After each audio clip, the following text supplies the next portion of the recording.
नमस्कार, मैं हूं दीपक चौरसिया। आपके अपने शो देश की बहस के साथ हम एक बार फिर से हाजिर हैं। जैसा कि आप जानते हैं, न्यूज नेशन का ये वो मंच है जहां होती है आपके मन की बात। आप जिस मुद्दे को चुनते हैं, हम न सिर्फ उस मुद्दे को पूरे देश के सामने उठाते हैं, बल्कि इस शो में लोग सीधे देश के सामने अपनी बात भी रखते हैं। आज आपने देश की बहस का जो मुद्दा तय किया है वो है, क्या NEET JEE के नाम पर, परीक्षा के नाम पर राजनीति हो रही है। इसे 51% लोगों ने वोट देकर देश की बहस का मुद्दा बनाना चाहा है। आज इसी पर होगी देश की बहस। इस चर्चा में मेरे साथ एक बड़ा पैनल शामिल होगा, साथ ही दर्शक भी जुड़ेंगे।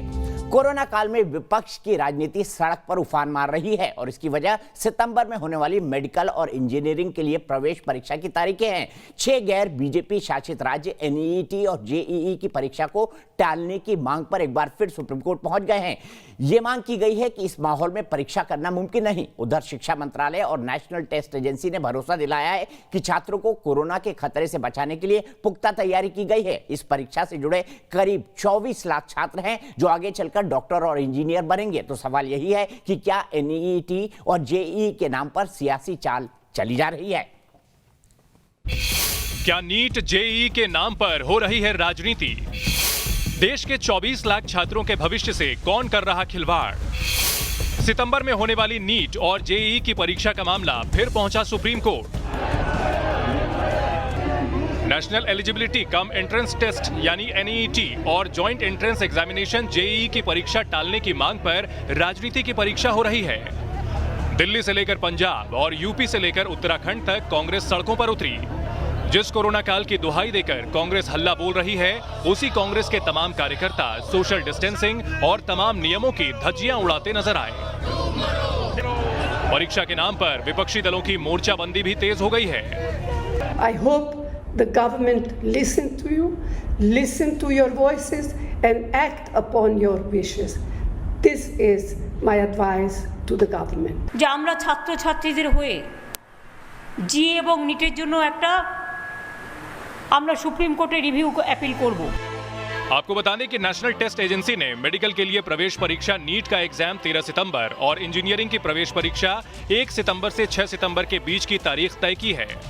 इसमें नीट के 15,97,433 छात्र और JEE के 8,58,273 छात्रों ने रजिस्ट्रेशन कराया है। सियासी तकरार की वजह सितंबर में परीक्षा की तारीख है, जिस पर 6 गैर बीजेपी शासित राज्य फिर सुप्रीम कोर्ट पहुंच गए। पश्चिम बंगाल, झारखंड, राजस्थान, छत्तीसगढ़, पंजाब और महाराष्ट्र ने पुनर्विचार याचिका दायर की है। याचिका में सुप्रीम कोर्ट के 17 अगस्त के आदेश की समीक्षा करने की मांग की गई है। सितंबर में होने वाली JEE और नीट को स्थगित करने की मांग भी की गई है। 17 अगस्त को सुप्रीम कोर्ट ने नीट और JEE की परीक्षा मामले में दखल देने से इनकार किया था। शिक्षा मंत्री रमेश पोखरियाल निशंक ने भी कहा कि 90% छात्र एडमिट कार्ड डाउनलोड कर चुके हैं। 24 घंटे में 10 लाख छात्रों ने अपने कार्ड को डाउनलोड किया है और मुझे लगता है लगभग 70% छात्र इसमें आएंगे। आज देश की बहस में इसी मुद्दे पर चर्चा करने जा रहे हैं कि 24 लाख छात्रों के भविष्य से क्या खिलवाड़ की कोशिशें हैं। तो कई सारे सवाल उठ रहे हैं। क्या छात्रों को एक सेशन मिस कर देना चाहिए? कोरोना आज एक सत्य बनकर उभरा है। ऐसे में क्या छात्रों को भी इससे लड़ाई नहीं करनी चाहिए? इसीलिए क्यों बवाल हो रहा है? क्यों कुछ राजनीतिक पार्टियों के लोग सोशल डिस्टेंसिंग का मजाक उड़ा रहे हैं? इसीलिए हमारा सवाल आज का उससे ही जुड़ा हुआ है। क्या छात्रों की आड़ में राजनीति हो रही है? इसका जवाब आप हाँ या ना में दे सकते हैं। आप हमारी वेबसाइट पर जा सकते हैं। आपको पता है www.newsnationtv.com। हमारे मोबाइल ऐप को आप बहुत आसानी से डाउनलोड कर सकते हैं और देश की बहस के साथ 24 घंटे जुड़े रह सकते हैं। हमारे ट्विटर हैंडल पर जा सकते हैं, हमारे फेसबुक पेज पर जा सकते हैं। और अगर आपकी कोई राय है या आपका कोई विचार है या आप इस शो से जुड़ना चाहते हैं तो तुरंत अपना वीडियो बनाकर हमें व्हाट्सएप करिए 9711002266 पर। मेरे साथ एक बहुत बड़ा पैनल जुड़ेगा, लेकिन सबसे पहले मेरे साथ जुड़ रहे हैं जाने माने अभिनेता सोनू सूद, जिन्होंने लॉकडाउन के दौरान एक ऐसा काम किया है जो मेरी नजर में world record of Guinness books में जाना चाहिए। शायद मानवता के लिए इससे बड़ा आंदोलन एक सिंगल व्यक्ति के द्वारा आज तक विश्व इतिहास में कभी नहीं किया गया है। सोनू सूद जी, छात्र भी आपकी आशा भरी दृष्टि लगाए हुए हैं, वो भी कह रहे हैं भैया जी smile. Thank you so much, Deepak. Thank you so much, sir. मैं आपसे ये जानना चाहता हूं कि आप क्या एडवाइस करेंगे छात्रों को? आप चाहते हैं परीक्षा पोस्टपोन कर दी जाए, क्योंकि 90% से ज्यादा लोग अपना जो एडमिट कार्ड है वो डाउनलोड कर चुके हैं, और अगर 2 महीने बाद परीक्षा होती है तो उसके बाद उनका एकेडमिक सेशन पूरा डिस्टर्ब हो जाएगा, ऐसा शिक्षाविद कहते हैं। आपका क्या मानना है सोनू जी? दिव्य जी, मैं खुद एक इंजीनियरिंग का स्टूडेंट हूं। मैंने खुद इलेक्ट्रॉनिक्स में बीए की है। हम भी बहुत एंट्रेंस एग्जाम्स में बैठे हैं, तो हम जानते हैं कि इसकी क्या महत्वता है हमारी जिंदगी के अंदर, और सब स्टूडेंट्स ये जानते हैं।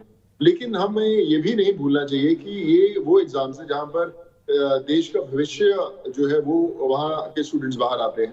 अगर हम आज बात करें तो मैक्सिमम जो स्टेट्स है, चाहे बिहार की बात करें, असम की बात करें, गुजरात की बात करें, बहुत बाढ़ से की चपेट में आए हुए लोग हैं। मैं अभी उनसे बहुत टच में भी हूँ, और उन लोगों के लिए परीक्षा में पहले पहुंचना एक सबसे बड़ी चुनौती है।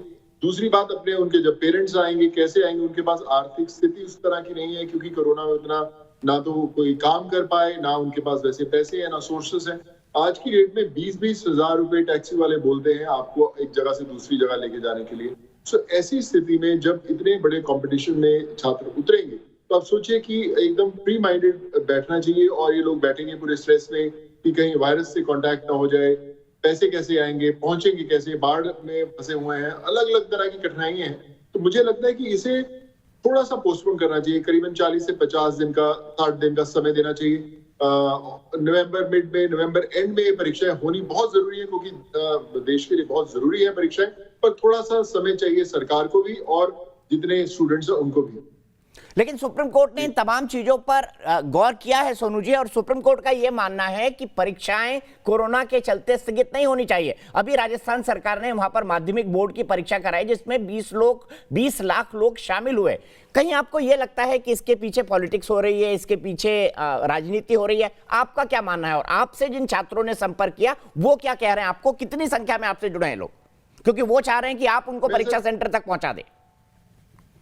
देखिए सर, आप जो राजस्थान की बात कर रहे हैं, राजस्थान में बिहार वाली स्थिति नहीं है। राजस्थान में ना बिहार वाली स्थिति है, ना असम वाली स्थिति है, ना ही गुजरात वाली स्थिति है।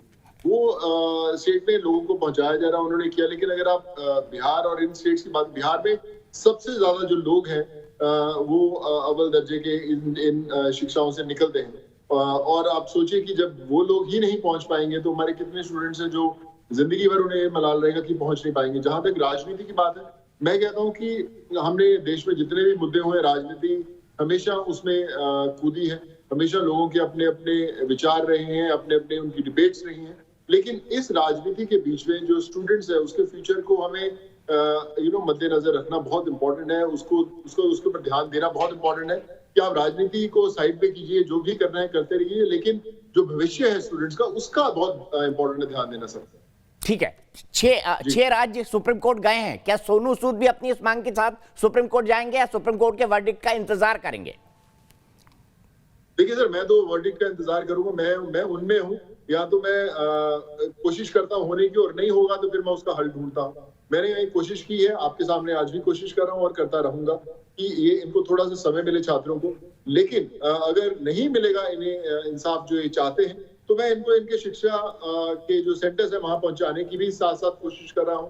मेरी आज रात को मेरी पूरी टीम के साथ बैठ के मीटिंग है कि इनको कैसे निकाला जाए, कहाँ फंसे हुए लोग, उनको कैसे निकाल के उनको उनके एग्जामिनेशन सेंटर्स में पहुंचाया जाए, कौन कौन से सेंटर्स हैं, कितना डिस्टेंस है।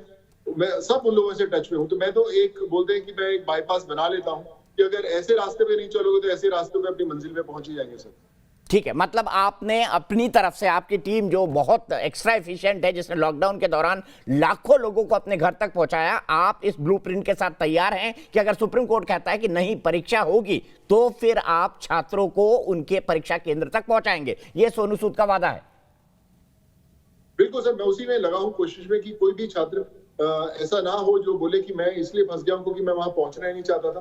तो उसी की पूरी कोशिश है सर, और मैं आई मेक श्योर कि हर एक छात्र परीक्षा केंद्र में पहुंचे जरूर। ठीक है, और आपसे जो छात्र सुन रहे, कई सारे छात्र मेरे साथ जुड़े हुए हैं, मैं पूछता हूं अपनी टेक्निकल टीम से, किसी एक छात्र की बात क्या हम सोनू सूद जी से करा सकते हैं? लेकिन मेरा आपसे एक और सवाल है, अगर कोई छात्र जो नीडी है, जो जुड़ना चाहता है, वो कैसे आप तक मदद के लिए पहुंच सकता है? क्योंकि आप बड़ा सॉलिड इंतजाम कराते हैं।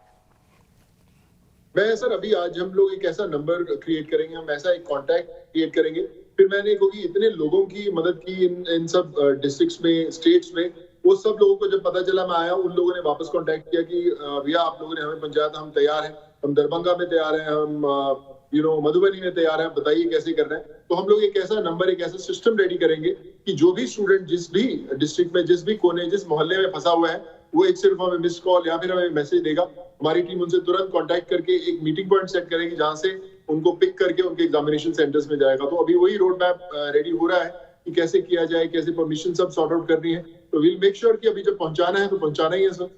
और प्लीज वो नंबर न्यूज नेशन के साथ जरूर शेयर करिएगा ताकि जो जरूरतमंद छात्र हैं उन तक हम आपका नंबर पहुंचा सके, आपकी वेबसाइट पहुंचा सके, तो ज्यादा से ज्यादा लोगों की मदद हो सके। सोनू सूद जी, आपको बहुत बहुत शुभकामनाएं, मेरी तरफ से बहुत बहुत बधाई, क्योंकि मैं तो आपको बहुत दिनों से कह रहा हूं कि सर लगवाइए, Guinness book of world record में आपका ये रिकॉर्ड होना चाहिए और देश को इस बात का इंतजार है। अब मैं अपने पैनल को खोलता हूं, सोनू जी का धन्यवाद करता हूं। मेरे साथ संबित पात्रा जी जुड़ गए हैं, भारतीय जनता पार्टी के राष्ट्रीय प्रवक्ता। अनमा आचार्य जी जुड़ी हुई हैं, कांग्रेस की राष्ट्रीय प्रवक्ता हैं। मेरे साथ दो और खास मेहमान जुड़े हुए हैं, अनुराग भदौरिया जी हैं जो कि स्पोक्स पर्सन है समाजवादी पार्टी के, मनोजीत मंडल है जो कि एक पॉलिटिकल एनालिस्ट है और टीएमसी के विचारक है। साथ ही साथ मेरे पास साथ प्रोफेसर डॉक्टर ओंकार सिंह जुड़े हुए हैं, ये है कोऑर्डिनेटर है UP state engineering entrance exam के 2011 में रहे। सबसे पहले संबित जी मैं आपके पास आना चाहूंगा। विरोध हो रहा है, लेकिन हमने कई ऐसी तस्वीरें देखी जहां सोशल डिस्टेंसिंग को भूल दिया गया इस विरोध के नाम पर, जहां पर लोगों के झुंड बनाए गए, जहां पर प्रदर्शन इस तरह से हुए जो कोविड कॉल के अंदर या कोरोना कॉल के अंदर नहीं होने चाहिए। क्या आपको लगता है कि इस मुद्दे पर राजनीति हो रही है? देखिए दीपक जी, आज मुझे लगता है विषय बहुत गंभीर भी है और पूरे गंभीरता के साथ, क्योंकि करोड़ों छात्र हमें देख रहे होंगे देश भर में, इसलिए बहुत ही गंभीरता के साथ इस विषय को एड्रेस करना है। दोनों पक्ष महत्वपूर्ण है। कुछ बच्चे जो चाहते हैं कि एग्जामिनेशन पोस्टपोन हो और सरकार जो चाहती है कि उनके एकेडमिक ईयर में किसी प्रकार की बर्बादी ना आए, ये दोनों पक्ष को सुनना और जानना महत्वपूर्ण है। देखिए, ये पूरा विषय एक रिट पिटीशन के रूप में सुप्रीम कोर्ट के सामने भी गया था। जेईई और नीट के एग्जामिनेशन ये 2 बार पोस्टपोन हो चुके हैं। तीसरी बार पोस्टपोन हो, ये जब रिट पिटीशन सुप्रीम कोर्ट के पास गया, बहुत सारी चर्चाएं सुप्रीम कोर्ट में हुई, दलीलें दी गई सुप्रीम कोर्ट में, और अंततोगत्वा सुप्रीम कोर्ट ने जो फैसला सुनाया उसका जो लब्बो लुबाब था, मैं 4 लाइन पढ़ देता हूं क्योंकि बच्चों के लिए भी महत्वपूर्ण है। Court, we find that there is absolutely no justification in the prayer made for postponement of the examination in question relating to NEET UG 2020 as well as Main April 2020. Ultimately, life has to go on and the career of the students cannot be put on peril for long and full academic year cannot be wasted. देखिए, हम यहाँ 5 या 6 लोग बैठे, sir Hindi में भी बता दीजिए प्लीज, रिक्वेस्ट है आपसे। मैं इसको हिंदी में भी बताता हूं। Thank you. देखिए, कुल मिला के सुप्रीम कोर्ट ने कहा कि ये जो पोस्टपोन, स्थगित करने के लिए ये जो प्रार्थना की गई है हमसे नीट और जेई के एग्जाम को, हम इसको स्थगित नहीं करना चाहते हैं, क्योंकि स्थगित करने से कहीं ना कहीं छात्रों का जो भविष्य है वो अधर में लटकेगा और एक एकेडमिक ईयर उसका घाटा होगा। और सबसे बड़ी बात है कि ये जो कोरोना है, अब इसके साथ हमें संभल कर जीना है और इसी के बीच में अपने दिनचर्या को भी बनाए रखना है। तो एक तरह से जान भी और जहान भी, स्टूडेंट्स की जान भी बहुत महत्वपूर्ण है और उनका जहान भी बहुत महत्वपूर्ण है, उनका एकेडमिक ईयर भी बहुत महत्वपूर्ण। मैं कतई ये नहीं कह रहा हूं कि स्टूडेंट्स के जान का कोई महत्व नहीं है, बहुत वो है, तभी हम हैं। दूसरी बात है, आप देखिए यहाँ बैठे पैनल में कोई भी व्यक्ति, कोई सुप्रीम कोर्ट का जज, किसी देश का प्रधानमंत्री या राष्ट्राध्यक्ष ये आज नहीं कह सकता है कि कोरोना कब समाप्त हो जाएगा। 2 महीने बाद अगर हम पोस्टपोन कर देते हैं एग्जाम को, उस समय कोरोना की स्थिति क्या होगी? क्या वो उस समय और भी अपने प्रखर रूप में होगा? वो क्या और विध्वंसक रूप में होगा या उस समय समाप्त हो गया होगा? एक कंटेंशन यह भी उठा कि दिवाली तक पोस्टपोन कर देना चाहिए। बाद में लोगों ने कहा नहीं, दिवाली तक पोस्टपोन होगा तो फिर छठ, दिवाली के 6 दिन बाद है, छठ के बाद ही एग्जामिनेशन होना चाहिए। और जो शिक्षाविद हैं, चाहे वो आईआईटीज के डायरेक्टर्स हों, आईआईएम के डायरेक्टर्स हों, उन सबका मानना है कि इस प्रकार से अगर हम 2 सेमेस्टर छोड़ते हैं तो कहीं ना कहीं एक एकेडमिक ईयर ड्रॉप होगा, 0 ईयर होगा। एक छोटी सी बात करके मैं अपनी बात को समाप्त करूंगा। जो प्राइवेट कॉलेजेस हैं, जो डिपेंड नहीं करते हैं जेईई और नीट के ऊपर, और जो फॉरेन यूनिवर्सिटीज इंडिया में हैं जो इस एग्जामिनेशन पे डिपेंड नहीं करते हैं, उनमें ऑलरेडी एडमिशन हो चुका है और उनके ऑनलाइन कोर्सेज आरंभ हो चुके हैं। तो जो बच्चे नीट को पोस्टपोन करके एक ईयर ड्रॉप करने के लिए इच्छुक है, याद रखिए उनके साथी उनसे 1 साल आगे हो जाए।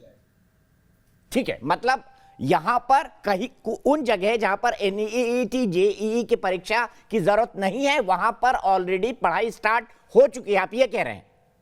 जी, स्टार्ट हो चुकी है। ठीक है, ऑनलाइन क्लासेस चल रही है। सीधे अनुमाचार्य जी के पास चलूंगा। अनुमाचार्य जी, मेरा सबसे पहला ऑब्जेक्शन इस बात पर है कि जिस तरीके से एनएसयूआई प्रदर्शन कर रही है सड़कों पर, वो तो खुद कोविड के लिए खतरा बन गए हैं।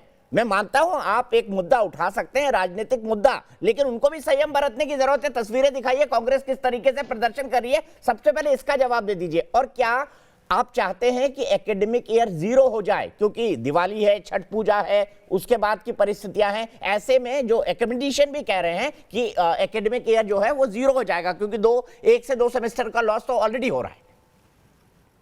देखिए, सोनू सूद जी ने जिस जिम्मेदारी पूर्ण तरीके से आपसे कहा कि अगर इसे थोड़ा पोस्टपोन कर दिया जाए तो कोई बुराई नहीं है। आप ये देखिए कि एक जो एनुअल पूरा साल होता है उसमें 8 महीने पढ़ाई होती है, उसमें से 1 महीना और निकाल दीजिए, 7 महीने, जिसमें 1 महीना एग्जाम में जाता है।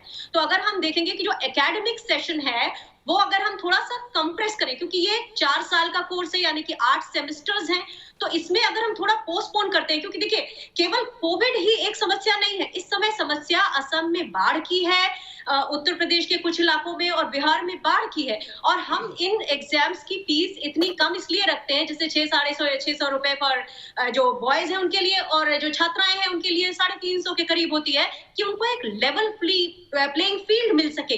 तो अगर इस एग्जाम को अभी करते हैं तो आप देखिए, एक तो बाढ़ का प्रॉब्लम है, दूसरे अलग अलग जगह सेंटर्स उतने ज्यादा नहीं है, सबको एक जगह ट्रैवल करके, जो गांव के लोग हैं, जो मेट्रोपॉलिटन के होंगे, वो बच्चे तो कहेंगे कि हमें कोई प्रॉब्लम ही नहीं है, क्योंकि उनके लिए सारी सुविधाएं मौजूद हैं, या जो शहरों में रहते हैं। लेकिन जिनको उस सेंटर तक पहुंचना है, उनको अपने साथ एक पारिवारिक मेंबर को भी लेकर जाना पड़ेगा, उसके बाद उनके लिए कोई पब्लिक ट्रांसपोर्ट्स नहीं है। तो मैं समझती हूँ कि हर चीज एक कमिटमेंट की तरह होती है, कॉन्ट्रैक्ट होता है, कॉन्ट्रैक्ट में फोर्स मेजॉर क्लॉज होते हैं। जब हम इकोनॉमी की बात करते हैं तो वहां एक्ट ऑफ गॉड आ जाता है। अब यहाँ जो एक्चुअली एक्ट ऑफ गॉड है, यहाँ पे हम वो बात सुन नहीं रहे हैं, सिर्फ पोस्टपोनमेंट की बात है। मैं समझती हूँ कि अगर पहला सेमेस्टर और दूसरा सेमेस्टर थोड़ा कंप्रेस होगा तो तीसरे और चौथे सेमेस्टर को हम थोड़ा सा ऑफलोड कर सकते हैं, और वहां पर हम वो एग्जाम को जो है उसका जो पूर्ति की जा सकती है। और ऐसा कई बार होता है, बहुत सारे लोग ऐसे होते हैं जो एक सेमेस्टर को छोड़ के वो 2 सेमेस्टर एक साथ एग्जाम देते हैं। तो इसमें प्रॉब्लम क्या है? मैं समझती हूँ इसमें सिर्फ इतनी सी प्रॉब्लम है कि हमें इन विद्यार्थियों की बात सुननी चाहिए। मुद्दा है तभी विपक्ष उतरा, मुद्दा नहीं होता तो विपक्ष क्यों आता? ठीक है, संबित पात्रा जी, अगर 2 एकेडमिक ईयर को कंप्रेस कर दिया जाए, इस पर नेशनल टेस्टिंग एजेंसी और सरकार की क्या सोच है? क्योंकि अगर तर्क के तौर पर इनकी मांग को जायज मान लिया जाए, हालांकि मंत्री जी कह रहे हैं कि 90% एडमिट कार्ड डाउनलोड हो चुके हैं, लेकिन अगर क्या दोनों एकेडमिक ईयर को कंप्रेस किया जा सकता है, उसके क्या नुकसान है? और जो अनुमा आचार्य जी कह रही हैं, क्यों ना ऐसा एक ऑप्शन, ऐसा एक रास्ता सरकार बातचीत के साथ निकाल ले? देखिए, पहली बात और बार बार मैं कहूंगा कि सुप्रीम कोर्ट में ये सारे विषय रखे गए थे, वहां पे बहुत ड्यू डिलिजेंस के बाद सुप्रीम कोर्ट ने अपना जजमेंट सुनाया है। नंबर 2, क्या हम एक एकेडमिक वर्ष के पूरे कोर्स को, सिलेबस को कंप्रेस कर सकते हैं?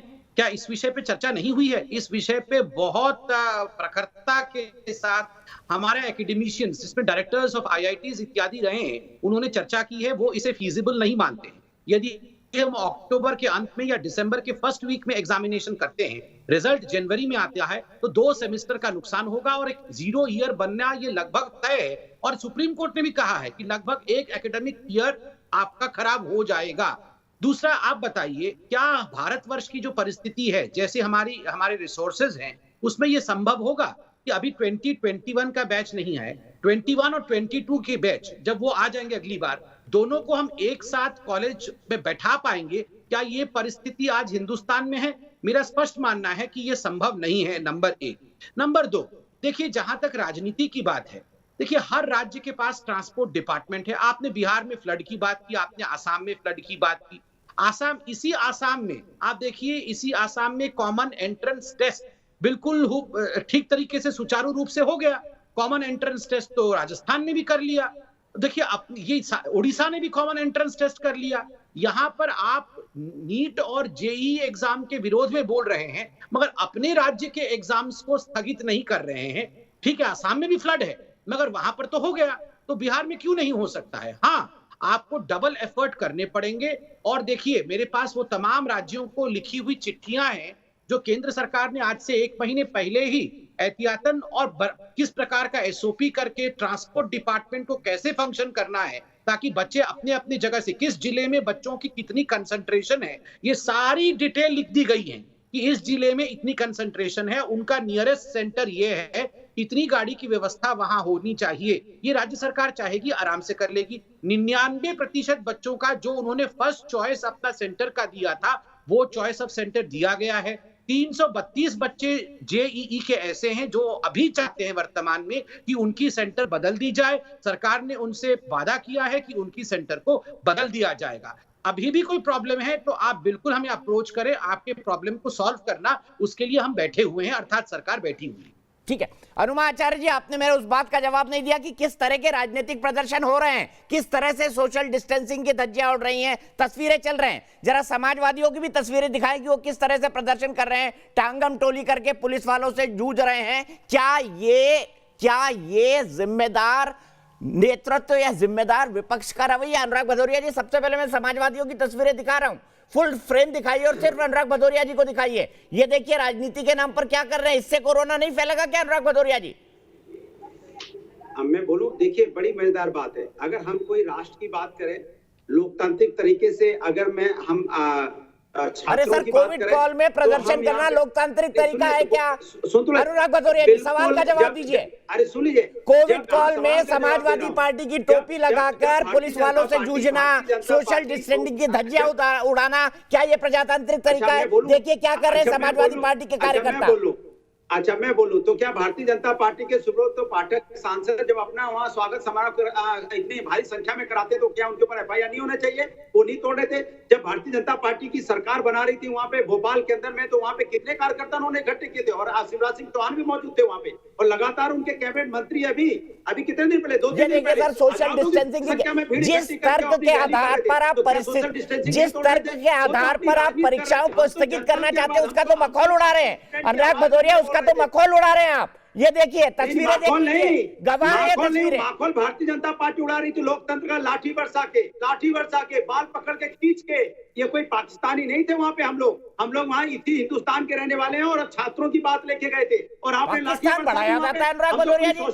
पाकिस्तान से क्यों प्रेम है आपको? जनता पार्टी के लोग, अरे मुझे बताइए अनुराग भदौरिया जी, पाकिस्तान बढ़ाया जाता है, पाकिस्तान से क्या प्रेम है आपको? सरकार बना रही थी भोपाल में, सरकार बना रही थी, पाकिस्तान से क्या प्रेम है? तब तो लाठियां नहीं बरसी। कमाल की बात करते हैं आप भी। माने भारतीय जनता पार्टी, अनुराग भदौरिया जी मेरे सवाल का जवाब नहीं दे रहे हैं। आपने कहा पाकिस्तानी थोड़ी है, पाकिस्तान का नाम क्यों मुंह में आता है बार बार? पाकिस्तान से क्या प्रेम है आपका? आप हिंदुस्तानी समझ नहीं रहे थे मुझे, आप लाठियां बरसा रहे थे मेरे ऊपर। क्या पाकिस्तान से आए थे क्या समाजवादी लोग जो आप लाठियां बरसा रहे थे? क्या अंग्रेजों का राज चल रहा उत्तर प्रदेश के अंदर? अरे सर ये बताइए, क्या ये अच्छा है क्या कि कोरोना काल में इस तरह से प्रदर्शन किया जाए? क्या ये अच्छा है, क्या ये उचित है? समाजवादियों की तस्वीरें दिखाइए, मैं बार बार बोल रहा हूँ आपको। सरकार मैं पूछता हूँ, भारतीय जनता पार्टी के नेता लगातार यहाँ पे रैलियां कर रहे हैं, तब तो नहीं आवाज आती कहीं से? किसने रैली की है, क्या नहीं बता दीजिए आप। अरे अभी तो भारतीय जनता, आप गूगल कर लीजिए, मध्य प्रदेश में क्या नहीं हुआ, पार्टी कार्यालय में नहीं हुआ। कम से कम 200 कांग्रेस ने ज्वाइन किया था, उसमें कितने लोग वहां पे बैठे हुए थे? शिवराज सिंह चौहान भी बैठे हुए थे। 24 मई की बात है ये, क्या नहीं हुआ? क्या मैं दूसरी भी घटना बता देता हूँ, 24 अप्रैल की नहीं थी कि जब उनके हेल्थ मिनिस्टर बिना मास्क, तो मतलब अगर ये गलती करेंगे तो आप भी करेंगे, ये गलती करेंगे तो आप भी करेंगे। मैं इनसे भी सवाल पूछता हूँ, इन्होंने क्यों मजमा लगाया, लेकिन ये गलती करेंगे तो आप भी करेंगे। अनुराग भदौरिया जी, ये गलती करेंगे तो आप भी करेंगे। साथ गए थे लेकिन पुलिस ने, ये कुएं में कूदेंगे बीजेपी वाले तो आप भी कूदेंगे। तो एक दूसरे को ऊपर में एक दूसरे का हाथ पकड़ के खड़े थे, क्योंकि हम ये उनको दर्शा रहे थे, हम हिंदुस्तानी एक हैं। आप चाहे मुझे कितनी भी जनरल डायर की तरह लाठियां बरसाओ, हम न्याय मांगने आए हैं और हम न्याय मांगते रहेंगे। हम सोशल डिस्टेंसिंग के साथ गए थे, आपने लाठियां बरसाना शुरू कर दिया। हम तो आराम से बैठे थे, क्यों लाठियां बरसा रहे थे? चलिए, दूसरी बात और 5 सेकंड और दे दीजिए, 5 सेकंड और दीजिए। जिस तरह की बात अभी समित पात्रा जी कर रहे थे, मैं पूछना चाहता हूँ, आप गरीबों की बात नहीं कर रहे थे। गरीब जो स्टूडेंट है वो गाँव में रहता है, और ट्रांसपोर्टेशन की बात तो आप एकदम मत करो। यहाँ पे सबने देखा है कि हजारों लाखों लोग पैदल चले, आपकी बसें ट्रेनें खड़ी रही। आप कितनी बसेस प्रोवाइड करोगे, सबको पता है। और जो सेंटर क्या बताते थे, 99% का सेंटर हमने चेंज कर दिया। मान लिया 99 का आपने चेंज कर दिया, अगर 1% भी उसमें है तो 1% भी कम से हजारों में होते हैं, हजारों की संख्या में कोविड अगर संक्रमित हो गए तो कौन ठीक है, सीधे संबित पात्रा जी के पास चलता हूं। संबित पात्रा जी, जान है तो जान है, ये तो प्रधानमंत्री जी भी कहते हैं, हम भी कहते हैं जान है तो जान है। उस समय जान है तो जान क्यों नहीं दिखाई पड़ता जब क्लैट के एग्जाम प्रोसेस। अरे अनुराग भदौरिया जी, कभी ब्रेक भी लगा दिया करो गाड़ी में, ब्रेक ऑयल खराब है क्या गाड़ी का? ब्रेक लगाएंगे तो भारतीय जनता पार्टी ब्रेक का फायदा उठा के बोलने ही नहीं देगी। दिक्कत तो है ना, संबित पात्रा जी बैठे हैं, अभी शुरू हो जाएंगे अपनी बात करने लगेंगे, बात घुमाने। मैं बात करूंगा आपके मुद्दे पे, तो मुद्दे से दूसरी तरफ चले जाएंगे। हमने भारतीय जनता पार्टी के लोगों का नाम भी गिना दिया, सुब्रत पाठक का भी नाम गिना दिया कि यहाँ के कन्नौज के सांसद, उनका स्वागत कितनी भारी। संबित पात्रा जी ये कह रहे हैं कि आप गलतियां कर रहे हैं तो ये भी गलतियां करेंगे। नहीं, हम तो न्याय करने दीजिए, हम तो न्याय मांगते हैं। देखिए, मुझे लगता है मुझे बिल्कुल ये चिल्लम चिल्ली वाली बहस आज करनी नहीं है। बहुत सारे छात्र, अगर आपको पहले ये बोल ले पूरा और बोलिए, इनको और बोलने की इच्छा है, उनको और बोलने दिया जाए। लेकिन आप मुद्दे पे, अरे सर रैली हो जाएगी, संबित पात्रा जी रैली हो जाएगा। अनुराग भाई प्लीज, अनुराग जी प्लीज, छूट जाएगी। संबित पात्रा जी, हम आपके पास मुद्दे हैं नहीं, बोल दीजिए। मैं बोलना चाहता हूँ मगर मैं बिल्कुल चिल्लाना नहीं चाहता। ठीक है, और चिल्लाने का विषय भी नहीं है, इसीलिए बोलिए, गंभीर विषय है, बोलिए। देखिए, बहुत सारे छात्र और उनके अभिभावक जो डिटेल्स है उस डिटेल्स में जाना चाहते हैं, हमें सुनना चाहते हैं। कोई भी अभिभावक या छात्र, चाहे वो किसी भी राजनीतिक पार्टी की तरफ एफिलिएटेड हो, इस विषय को लेकर राजनीति नहीं चाहता है। देखिए, बहुत आश्वासन के साथ मैं कह रहा हूं, मैं राष्ट्रीय प्रवक्ता हूं उस पॉलिटिकल पार्टी का जिसकी आज सरकार है, मंत्रियों से हमारी बात भी हुई है, सबसे बात होने के बाद पूरे आश्वासन के साथ हम कह रहे हैं कि the students should be taken care of.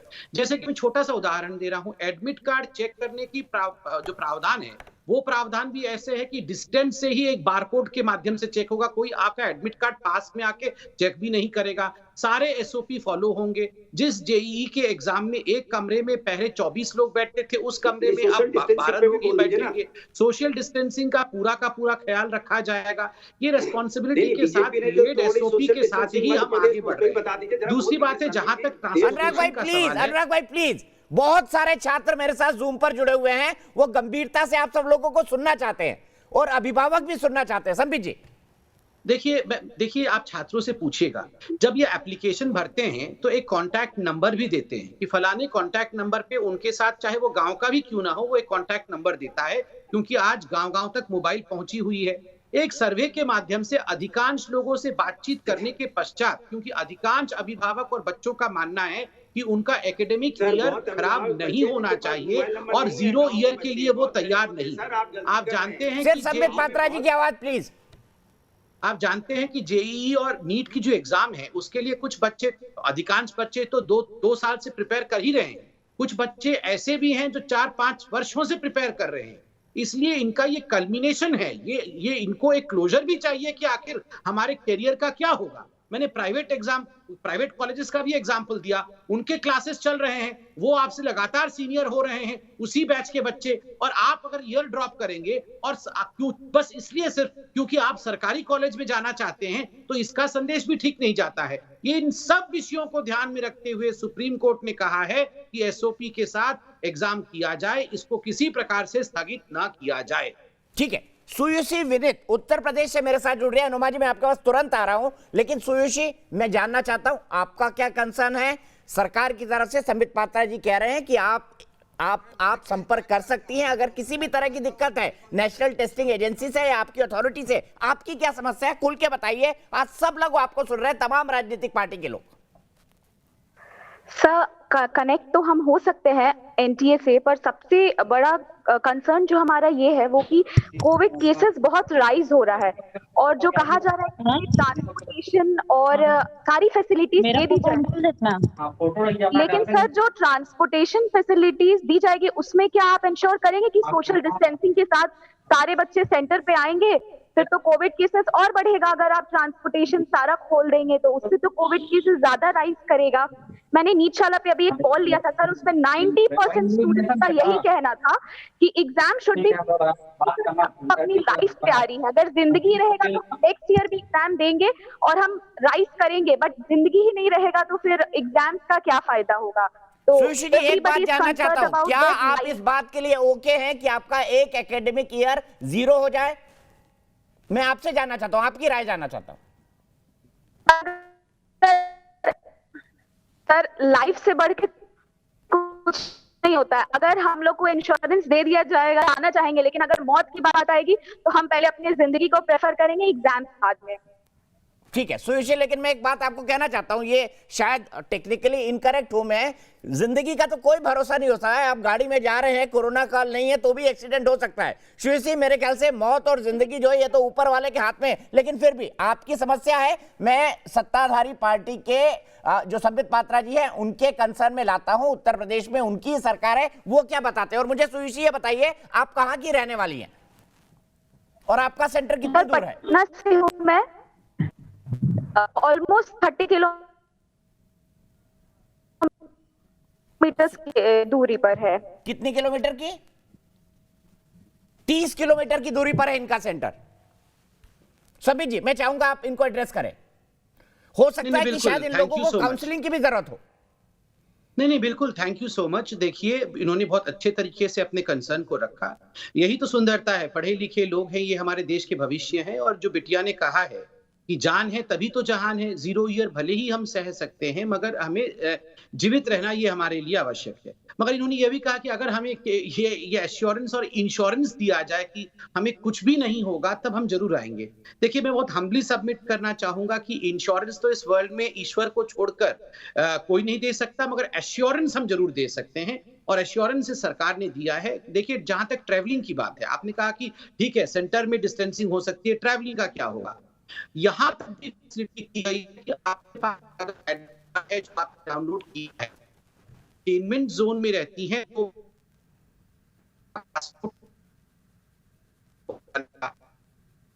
सरकारों को ये हिदायत दी गई है कि इस प्रकार से with the density of students की फलाने डिस्ट्रिक्ट में इतने स्टूडेंट्स हैं, तो अगर 7 बस लगनी है तो स्वाभाविक रूप से आप एडमिट कार्ड देख के उन बसों में या जो भी गाड़ी राज्य सरकार लगाती है उसमें बैठेंगे। और हर ये एसओपी है, यहाँ स्टेट गवर्नमेंट में भी ऐसा नहीं है कि केवल एनईटी और जी के स्टूडेंट्स, जो नॉर्मल लोग भी ट्रैवल कर रहे हैं उनका जान भी कीमती है और उनके जान के लिए भी उनको सोशल डिस्टेंसिंग के साथ ही चलना है। आज दिल्ली सरकार कह रही है कि उन्हें कल परसों से मेट्रो चालू करना है, तो मैं तो ये मानता हूं मेट्रो चालू करने का मतलब ये नहीं होता है कि पूरी भीड़ धक्कम धुक्की में मेट्रो चालू होगी, वो एसओपी के साथ ही चालू होगी। और जो ट्रांसपोर्टेशन आपके राज्य में चल रहा है वो भी एसओपी के साथ ही चल रहा होगा, कोई बिना सोशल डिस्टेंसिंग के नॉर्म के साथ तो नहीं चलेगा।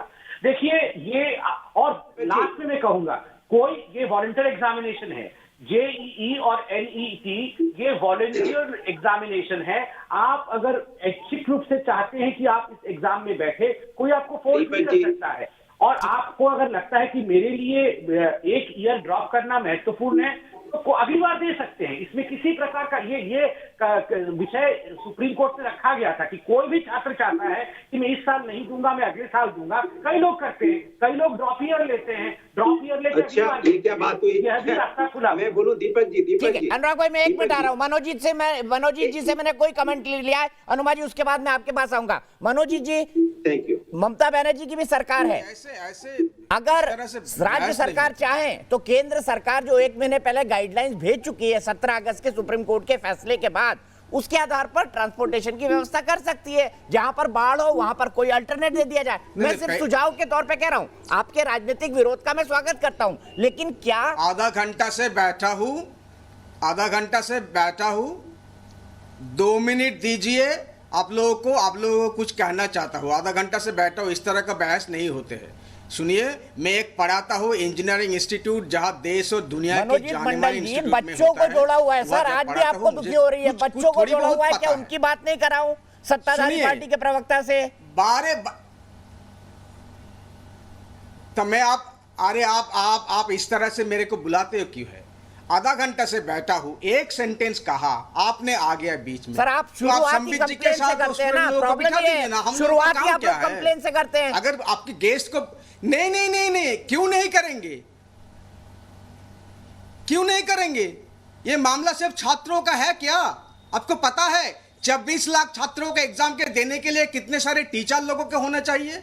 एक रूम में 12 छात्र अगर बैठेंगे, कम से कम 6 लाख टीचर लोगों की जरूरत होंगे। और आपको यह पता है कि स्टूडेंट लोगों का इन्फेक्शन रेट कम है, टीचर लोगों का उम्र तो 20 में नहीं होते हैं ना, 40, 45, 50, 55, 60 तक होते हैं, जो सबसे वाल्नरेबल ग्रुप में पड़ता है। उन 6 लाख के साथ 12 लाख आप लोगों को लोग चाहिए नॉन टीचिंग स्टाफ, जिनको असिस्ट करना पड़ेगा। सिर्फ आप बात करते हो छात्रों के बाद जरूर है, उसके साथ जो वनरेबल कैटेगरी में है, जैसे हम लोग हैं, हम एग्जाम लेते हैं हमारे यूनिवर्सिटी में, नीट जेईई का एग्जाम लेते हैं, हमको पता है कैसे सोशल डिस्टेंसिंग मेंटेन करते हैं, कितना सारे लोग लगते हैं, कितना सारा इंतजाम करना पड़ता है। सिर्फ छात्रों के बारे में बोलते हैं। और ये 0 ईयर के बाद कैसे हो गया?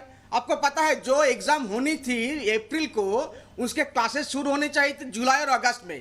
मेडिकल क्लासेस शुरू होते हैं जुलाई में और इंजीनियरिंग क्लासेस शुरू होते हैं अगस्त में। जो लोग भाषण देते हैं उन लोगों को कुछ पता नहीं है, उन लोगों के साथ दूर दूर का कोई एकेडमिक इंस्टीट्यूशन का कोई संबंध नहीं है। 0 या 0 बोल के जाते हो।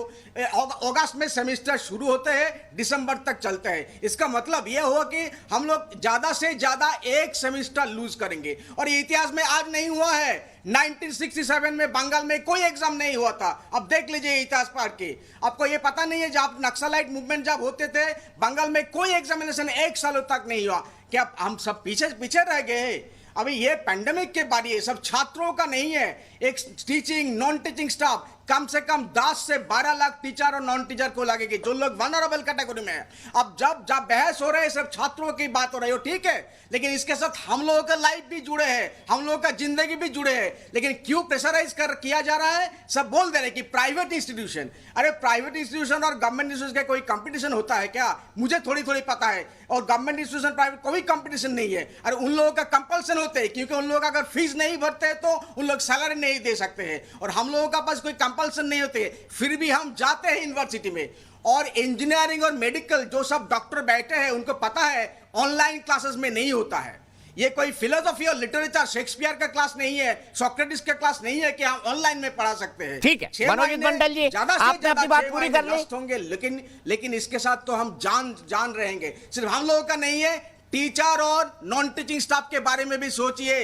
लाखों 6 से 7 लाख लोगों को लगेगे। ठीक है, अब आप रिपीट कर रहे हैं, आपने अपनी बात कर दी। उन लोगों का सबसे ज्यादा इन्फेक्शन रेट है, मोर्टेलिटी रेट 50%। अरे क्यों नहीं करेंगे? 50%। अरे मनोज जी आप शांत हो जाइए, आप शांत हो जाइए, आप अपनी बात रिपीट कर रहे हैं, आपने अपने आर्गुमेंट रख दिए। मोर्टेलिटी रेट होते हैं। डॉक्टर सिंह साहब मेरे साथ हैं। डॉक्टर सिंह साहब, क्या ऐसा करना चाहिए? क्योंकि आप टेक्निकली इस इशू को ज्यादा बेहतर समझते हैं, आप वाइस चांसलर रहे एक टेक्निकल यूनिवर्सिटी के, आपकी क्या राय है? जी देखिए, मेरी राय ऐसी है, ये जो पूरा मुद्दा है, इसमें कहीं ना कहीं छात्रों को और उनके अभिभावकों के बीच में एक पैनिक जनरेट हो गया है। कारण जो भी रहे हों, शायद ये कम्युनिकेशन गैप हो गया। यदि एनटीए इसको सहजता से सभी छात्रों और उनके अभिभावकों को दिला देती, क्योंकि एनटीए के पास के हिसाब से सारा डेटा उपलब्ध है, और उन्होंने जब से एग्जामिनेशन सेंटर बांट दिए तो हर सेंटर पे कितने बच्चे हैं, उनके पिन कोड क्या है, मोबाइल नंबर क्या है, ये डाटा उपलब्ध है उनके पास। तो ये कोई बहुत मुश्किल चीज़ नहीं है आज की तारीख में कि कॉल सेंटर को भी अगर ये जिम्मेदारी दे दी जाती तो वो कॉल सेंटर हर अभिभावक को से बात करके उसकी यदि कोई समस्या है तो उसका निवारण कर देता। जैसा कि अभी मैंने सुना, पूर्व वक्ताओं ने बताया कि इस प्रकार की व्यवस्था की गई है कि ट्रांसपोर्टेशन का अरेंजमेंट किया जाएगा, परंतु उस सब के बावजूद यदि छात्रों के बीच में कोई पैनिक है तो उसका निवारण हमें सहजता से करना चाहिए। इसमें परीक्षा ना होने की बात तो कभी आती ही नहीं है, क्योंकि परीक्षा तो होनी ही चाहिए, अपने निर्धारित सत्र भी चलना चाहिए। लेकिन एक विषय और मैं इसमें जोड़ना चाहूँगा कि 0 सत्र की बात जो है बहुत पचती नहीं है, क्योंकि हम यदि 2 सेमेस्टर को अगर हम बात करें, जो कि हमारा अगस्त में शुरू होता है सत्र, तो अगस्त से चल करके वो दिसंबर तक जाता है, और अगला सत्र हमारा जनवरी से शुरू होकर के मई अप्रैल एंड तक जाता है। तो यदि हम इस सत्र को जनवरी में भी शुरू करेंगे तो जनवरी में शुरू करके हम अप्रैल तक पहला सेमेस्टर, और अप्रैल के बाद 15 दिन का ब्रेक दे करके हम अगस्त तक दूसरा सेमेस्टर खत्म कर सकते हैं, और सत्र को हम अब जो हमारा वेकेशन होता है उसको खत्म करके रेगुलेट कर सकते हैं। एक और बात मैं ऐड करूंगा कि शायद ये कहीं ना कहीं आगे कर देंगे सिंह साहब, आगे कर देंगे, बताया कि हमारा प्लीज आगे कर देंगे सिंह साहब जी। 30 सेकंड अनुराग भदौरिया जी। अलग पॉइंट रखिएगा कोई इससे, और उसके बाद में संबित पात्रा जी से जवाब लूंगा। राजीव रंजन जी भी जुड़ गए हैं और अगले छात्र को जोड़ा जाए।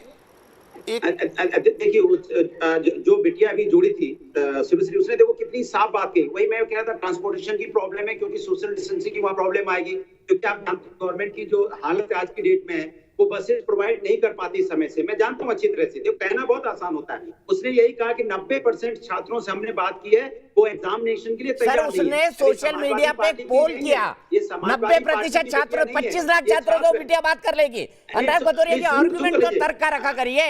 90% लोगों से, 25 लाख बच्चों से वो बात कर लेगी। उसने ये भी बोला 30 किलोमीटर दूर मेरा सेंटर है, जिसकी मैं बात पहले कर रहा था कि सेंटर इनके बहुत दूर दूर है। कहना बहुत आसान होता है, जैसे संबित जी बड़े आराम से कह जाते हैं आपको। चलिए ठीक है, आपका आर्गुमेंट संबित जी को लेके चलता हूँ। संबित जी, एक और बात, अनुराग जी हो, अनुराग जी कभी ब्रेक भी लगा दीजिए करिए। संबित पात्रा जी, चाहता था टीएमसी के प्रवक्ता ने बोल दी कि सिर्फ ये 20 लाख छात्रों की बात नहीं है, उसके साथ तो और 15-16 लाख जो लोग जुड़ेंगे, मतलब 40 लाख लोग एक साथ बाहर आएंगे। आप सोचिए क्या हालत होगी। इसलिए मैं याद दिलाना चाहता हूं कि सरकार अपनी जिद पे अड़ी है, जिद पे जान है तो जहान है। बच्ची भी कह रही थी, हम भी कह रहे हैं, और आपको पता होगा संबित जी ने सबसे पहले यही कहा था। लेकिन चूंकि सरकार को जिद आ गई है ना कि हमें कुछ नहीं, हमें तो एग्जाम कराना है, चाहे सर सरकार को नहीं आई, सुप्रीम कोर्ट को आई है। सुप्रीम कोर्ट ने कहा ऐसा। संबित पात्रा जी, अरे तो सरकार कर सकती है ना, क्या दिक्कत है? सरकार शांत हो जाए तो मैं आराम से। का एग्जाम पोस्टपोन हो सकता है। अनुराग जी कभी ब्रेक भी लगा दीजिए करिए। सर ब्रेक लगा दिया, पूरा ब्रेक लगा दिया। मतलब आपने ब्रेक ऑयल अपनी गाड़ी में भरवा ही नहीं है। संबित पात्रा जी, अरे क्या करें? देखिए मैं तो इतना कहना चाहता हूं, ठीक है, एक सेकेंड, ठीक है, अगर इनके मन में कोई मलाल है, और डेमोक्रेटिक देश है, और मैं इन पे आक्षेप भी नहीं लगा रहा हूँ। कई ऑपोजिशन पार्टीज इन विषयों को लेकर अभी सुप्रीम कोर्ट में जा रही है, और डिसीजन भी 4-5 दिन के अंदर ही आ जाना है, क्योंकि सितंबर के महीने में ही एग्जाम होने हैं। तो इंतजार करते हैं। एक जजमेंट तो आ गया है, और सुप्रीम कोर्ट कोई किसी कंट्रोल में नहीं है। सारे विषयों को सुनने के बाद बड़े गंभीरता के साथ सुप्रीम कोर्ट जजमेंट देती है। सुप्रीम कोर्ट ने एक जजमेंट सुना दिया है, रिव्यू पिटीशन डालने की बात हो रही है। आप स्वच्छंद हैं, रिव्यू पिटीशन डालें। रिव्यू पिटीशन के बाद जो भी नतीजा आएगा, अगर वो सरकार के खिलाफ होगा तो सरकार उसका पालन करेगी, और अगर वो आपके खिलाफ होगा तो आपको उसका पालन करना होगा। दूसरी बात है, देखिए ये अभी आज मंत्री महोदय ने भी एक बड़ी बात कही है। जर्मन में जिस प्रकार की ये एग्जाम हमारे हैं, जर्मन में भी वो एग्जाम होते हैं, आर्बिट्यूर एग्जाम्स, वो कंडक्ट किए गए। चाइना में भी गाँव एग्जाम होते हैं, वो भी कंडक्ट किए गए। विश्व में अमूमन ये एग्जाम्स कंडक्ट किए जा रहे हैं। राज्यों में भी कॉमन एंट्रेंस टेस्ट को पोस्टपोन नहीं किया जा रहा है। दिल्ली में गुरु गोविंद सिंह जो यूनिवर्सिटी है, जो दिल्ली सरकार के अंतर्गत आती है, उसके एडमिशन टेस्ट चल रहे हैं, उसकी पूरी प्रणाली चल रही है। उसमें एक्सक्यूज देते नहीं, इसमें तो केवल 4 लाख लोग हैं, जबकि इसमें 25 लाख लोग हैं। देखिए 4 लाख लोग तो आपके राज्य में ही है ना, तो एक राज्य में है। और अभी अनुराग भाई कह रहे थे कि केवल 25 लाख लोगों की बात नहीं है, उनके साथ उनके अभिभावक भी निकलेंगे। तो जो कॉमन एंट्रेंस टेस्ट हुआ, चाहे राजस्थान में हो रहा है, चाहे पंजाब में हुआ, चाहे आसाम में हुआ, चाहे उड़ीसा में हुआ, क्योंकि उड़ीसा ने भी इसके खिलाफ कहा है कि नहीं, हम चाहते हैं ये पोस्टपोन हो जाए, मगर कॉमन एंट्रेंस एग्जामिनेशन करा लिया। तो अगर 3 लाख लोग उड़ीसा के कॉमन एंट्रेंस एग्जामिनेशन देते हैं, उनके भी तो अभिभावक निकल कर बाहर आ रहे हैं, तो प्रोपोर्शनेटली तो वही संख्या है। और जहां तक फ्लड का विषय है, देखिए स्पेशल अरेंजमेंट करना पड़े। फ्लड हर वर्ष आता है, ये कोई पहली बार नहीं है कि फ्लड आया है। और ये अगर हम अभी, मैं बंगाल के जो बैठे हुए हैं मनोजीत दा कह रहे थे कि हमने तो 1 साल कोई एग्जाम नहीं किया बंगाल में, नक्सल मूवमेंट था तो कोई एग्जाम नहीं हुआ, हमारा क्या बिगड़ गया। देखिए मनोजीत दा, मुझे इस बात पे बहुत आपत्ति है। बंगाल को नक्सल मूवमेंट के कारण और जो एग्जाम स्थगित हुए उसके कारण इतना बड़ा नुकसान हुआ है, और आप कह रहे हैं कोई नुकसान नहीं हुआ। एक जनरेशन स्टूडेंट्स का नक्सलिज्म में खप गया। बहुत इंटेलिजेंट स्टूडेंट्स नक्सल बन के चले गए, बाद में पछता के वापस आए, उनकी जिंदगी बर्बाद हो गई। और आप कह रहे हैं कि कोई बर्बादी नहीं हुई। नहीं सुनिए, एक सेकंड में, आपने वही उदाहरण दिया। सर आप बीच में क्यों बोलते हैं? सर मैं बोल लूं, उसके बाद आप बोल लीजिएगा। मैं इतने 100 बच्चे जुड़े हुए हैं, वो सुन रहे हैं। गलत बात है सर, मैं कंप्लीट कर लूं। ये सारे लोग एक साथ बोलेंगे तो कैसे होगा? ये स्टेटमेंट गलत है। ये नीट एग्जाम कैसे होगा? अनुराग भाई प्लीज, मैं आपके पास आऊंगा, आपको वक्त दे रहा हूँ, हर के बीच में मत बोलिए। तो लोग नक्सलाइट हो जाएंगे। कितने लोग नक्सलाइट बनेंगे अगर एग्जाम नहीं होगा? किसने तो कहा ये नक्सलाइट हो जाएंगे? भैया इन्होंने नक्सलिज्म का एग्जांपल दिया था, बनाना चाहते ये हैं, समझ यही भी तो नहीं आप पा चाहते रहे हैं देश के अंदर में इसी हैं। तरह अरे का दीपक भाई इसी जरा तरह का शांत माहौल कर खराब दीजिए। अरे बात अनुराग भाई राजनीति प्लीज, करना सिर्फ चाहते संबित जी की आवाज। अनुराग भाई प्लीज, मैं इस इशू पे चीखा चिल्ली नहीं करना चाहता हूं, बहुत सारे बच्चे सुन रहे हैं। प्लीज अगर उनको काउंसलिंग और समझ की जरूरत है तो हमको इस जिम्मेदारी को निभाना चाहिए। अनुराग भाई आपको भी निभाना चाहिए। संबित जी कंक्लूड करिए प्लीज। कोई नहीं कह रहा है कि जो बच्चे एग्जाम नहीं देंगे वो नक्सलाइट हो जाएंगे। ये कहां से, ये सुन नहीं रहे क्या? अभी मनोजीत मंडल जी ने कहा कि बंगाल में नक्सलिज्म मूवमेंट के समय 1 वर्ष कोई एग्जाम बंगाल की सरकार ने नहीं किया। क्या बंगाल को कोई नुकसान हो गया? कोई नुकसान नहीं हुआ। मैं मानता हूं कि बंगाल को बहुत बड़ा और जिस क्षति की कोई पूर्ति नहीं हो पाई, उतना बड़ा नुकसान नक्सलिज्म के कारण, और नक्सलिज्म के कारण एजुकेशन जो इम्पैक्टेड हुआ उसके कारण हुआ है। पूरा एक जनरेशन ऑफ स्टूडेंट बर्बाद हुए हैं वहां पर नक्सलिज्म और एग्जाम्स नहीं होने के कारण। हम कभी भी नहीं चाहते, मैं नक्सलिज्म से कंपेयर नहीं कर रहा हूं, मैं केवल मनोजीत मंडल ने जो कहा प्रोफेसर होते हुए भी उसका मैं काउंटर कर रहा था। और दूसरा बिल्कुल एकेडमिक ईयर के बारे में जो कहा यहाँ उप कुलपति जी ने, जो पूर्व कुलपति हैं, मैं उनसे ससम्मानित डिफर करूंगा, क्योंकि एकेडमिक ईयर के कंप्रेशन को लेकर कोई पार्टियों के प्रवक्ताओं ने एक टीम नहीं बनाई है।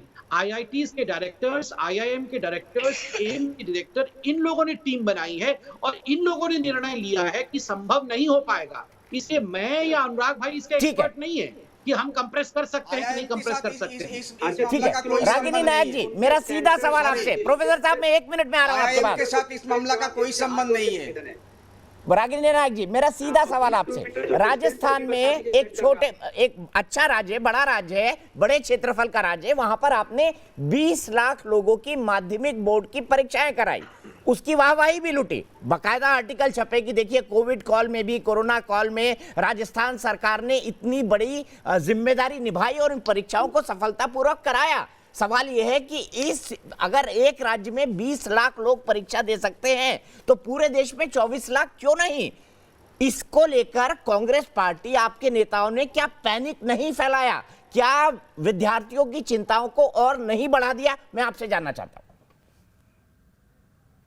दीपक जी, सबसे पहले तो मैं ये स्पष्ट करना चाहती हूँ कि जीवन में सफलता की सीढ़ियां चढ़ने का सबसे बेहतरीन माध्यम शिक्षा है और इस बात में कोई गुरेज नहीं।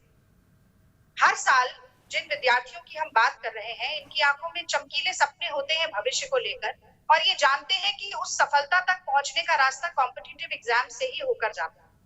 ना तो ये छात्र डर रहे हैं, ना ये छात्र चाहते हैं कि इनका एकेडमिक ईयर बर्बाद हो या 0 एकेडमिक ईयर घोषित हो, और ना ही कांग्रेस पार्टी ऐसा चाहती है। दीपक जी, ये पहली बात जो मैं स्पष्ट कर देना चाहती हूँ। अब मैं आपके दूसरे सवाल पर आता हूं। देखिए, राजस्थान एक ऐसा प्रदेश है जिसकी तारीफ कांग्रेस की सरकार होने के बावजूद मोदी जी को भी करनी पड़ी थी। कोरोना के संक्रमण को संभालने में और रिकवरी रेट को बढ़ाने में राजस्थान ने अविस्मरणीय काम किया है।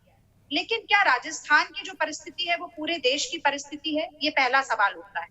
कल ही हमारे देश में 70,000 नए केस आए हैं, 1,000 से ज्यादा लोगों की मृत्यु हुई है, 33 लाख लोग भारत में कोरोना से संक्रमित थे। जब 525 लोग संक्रमित थे तो हर स्कूल, कॉलेज, यूनिवर्सिटी को बंद कर दिया गया, सारी परीक्षाओं को स्थगित कर दिया गया। आज जब 33 लाख केस हैं तो हम चाहते हैं कि करीब 28 से 29 लाख छात्र एक जगह से दूसरी जगह ट्रैवल करें, और ये तब होगा जब बहुत सारे इलाकों में पब्लिक ट्रांसपोर्ट नहीं है, बहुत सारे सेंटर्स इतने दूर हैं कि रात को भी पहुंचकर सुबह एग्जाम दिया जाएगा तो ठहरने की कोई व्यवस्था नहीं, और हर छात्र के साथ कम से कम एक अभिभावक जाएगा, तो करीब हम 50-55 लाख लोगों के एक जगह से दूसरी जगह जाने की बात कर रहे हैं। एक और बात मैं जोड़ना चाहती हूँ नेशनल टेस्टिंग एजेंसी के बारे में। उत्तर प्रदेश का उदाहरण आपको देती हूँ, सबसे बड़ा राज्य है हमारे देश का। 66 सेंटर बनाए हैं जेईई और नीट के, यानी कि एक जिले में एक सेंटर भी नहीं। और भदौरिया जी बताएंगे कि एक जिला हेडक्वार्टर से दूसरे जिला हेडक्वार्टर जाने में 100, 150, 200 किलोमीटर का रास्ता भी तय करना पड़ सकता है। तो इतनी दूर सेंटर है, यातायात की सुविधा नहीं है, सुरक्षा के पुख्ता इंतजाम नहीं है। एक और छोटा सा उदाहरण देती हूँ। रागिनी जी प्लीज, उदाहरण हम आगे लेंगे क्योंकि मुझे बच्चों के पास भी जाना है। मैं आर्यन त्रिपाठी के पास चलता हूँ, गाजियाबाद से मेरे साथ जुड़े हुए हैं। आर्यन, आपका क्या कंसर्न है?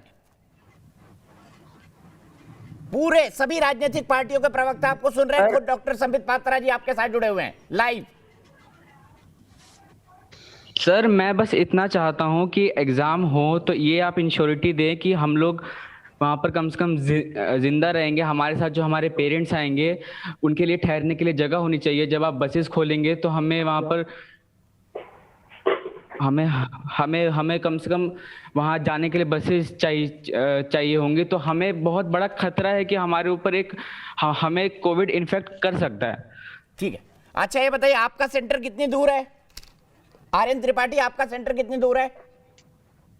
Sir approx 60 kilometre. कितने? 60 किलोमीटर। संबित पात्रा जी, कंसर्न इनका मैं चाहता हूं आप जवाब दे, एड्रेस करें। देखिए, सबका कंसर्न एक ही है कि एसओपी फॉलो होगा कि नहीं। और अभी 2 स्टूडेंट्स को, रेस्पेक्टेड स्टूडेंट्स को जो मैंने सुना, एक अच्छी बात मुझे लगा कि इससे पहले जो बहन बोल रही थी उनका सेंटर 30 किलोमीटर दूर था और जो भाई अभी बोल रहे थे उनका सेंटर 60 किलोमीटर दूर है। तो हजारों किलोमीटर के सफर को तय करने की कोई आवश्यकता अभी तक जिन्होंने बोला है वो दिख नहीं रहा है। ये 30 किलोमीटर 60 किलोमीटर, और जिस प्रकार का मैंने आपको दिखाया लेटर, तमाम डीएम्स को लिखा गया है विद कंसंट्रेशन की किस जिले में कितने स्टूडेंट का कंसंट्रेशन है, उसी अनुपात में गाड़ी चलाई जाए। और अगर डीएम्स ये फॉलो कर लेंगे तो अब मुझे लगता है कि ये बिल्कुल किसी प्रकार से चिंता का विषय नहीं है। नंबर 1। नंबर 2, अभी मैं कांग्रेस के प्रवक्ता को भी बड़े ध्यान से सुन रहा था, उन्होंने कुछ वाजिब पॉइंट उठाए हैं। उन्होंने कहा कि राजस्थान को कंपेयर नहीं कर सकते हैं हम दूसरे राज्यों से, क्योंकि राजस्थान बहुत सक्षम है। राजस्थान ने इसलिए अपना कॉमन एंट्रेंस टेस्ट कंडक्ट किया जिसमें लाखों की संख्या में लोग बाहर निकले। तो कहीं ना कहीं कांग्रेस ये कह रही है कि बंगाल सक्षम नहीं है, महाराष्ट्र सक्षम नहीं है, तमिलनाडु सक्षम नहीं है, मगर राजस्थान सक्षम है। क्योंकि उत्तर प्रदेश तो कह रही है हम मैनेज कर लेंगे, बिहार कह रही है कि हम भी मैनेज कर लेंगे, बीजेपी शासित राज्य कह रहे हैं कि हम मैनेज कर लेंगे। तो कहीं ना कहीं ये जो प्रश्न आज कांग्रेस ने उठाया है कि बंगाल मैनेज नहीं कर पाएगी मगर राजस्थान मैनेज कर सकती है, तो इनके अंदर भी रस्साकसी चल रहा है। मेरा मानना है कि इसमें हर प्रकार का राजनीति छोड़ करके इसमें हर राजनीतिक पार्टी को बच्चों की मदद के लिए आगे आना चाहिए। ठीक है, मैं एक ब्रेक के लिए रुक रहा हूं। अफसोस, प्लीज आपसे रिक्वेस्ट है, मेरे पेट पे लात ना मारे। एडवर्टाइजमेंट नहीं चलेंगे तो चैनल कैसे चलेगा? ब्रेक के लिए रुक रहे हैं। ब्रेक के बाद रागनी जी से शुरुआत करूंगा, मनोजीत मंडल, और उसके बाद राजीव जी।